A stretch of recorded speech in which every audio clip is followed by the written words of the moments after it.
I'm Mokie Porter. I'm the Director of Communications for Vietnam Veterans of America.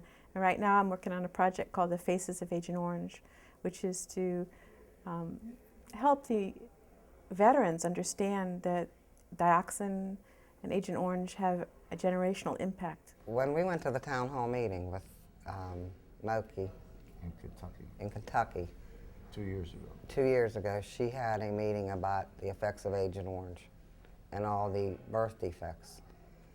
And I couldn't believe that so many people there, their children had problems. Our second daughter, Kimberly, is the one, she was born with a cleft lip In 1973.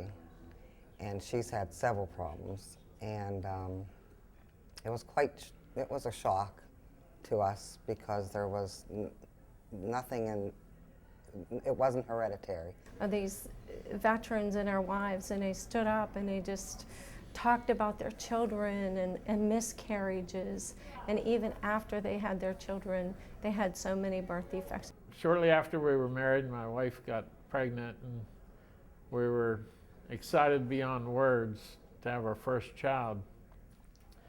And then, after only 7 months of term, she came early. She was premature, and it was very obvious at that point that she had several birth defects.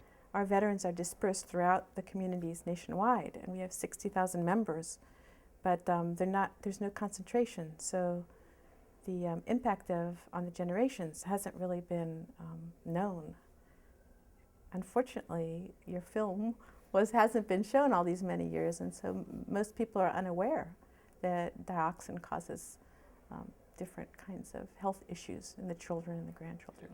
2.3 million Vietnamese children were born with cleft lip. And but there we are, you know, we're here. And they want to take care, not that they shouldn't be taken care of, they should be.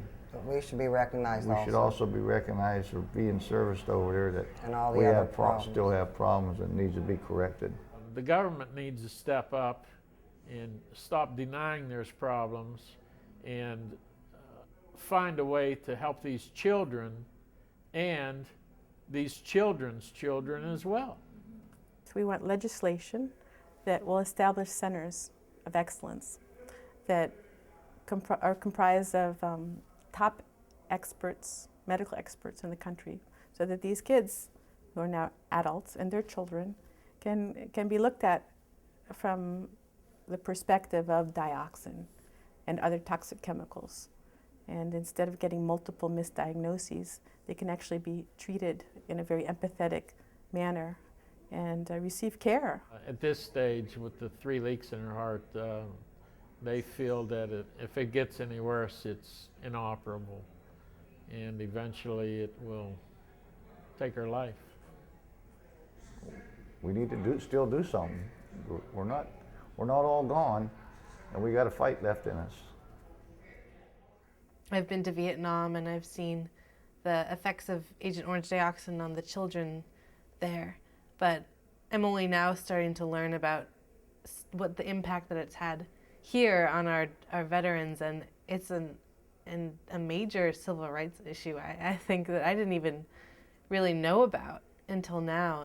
There aren't very many people in my generation that even know anything about the Vietnam War, much less about Agent Orange, and that it's still happening, that there are still people suffering from a war that's, you know, long over.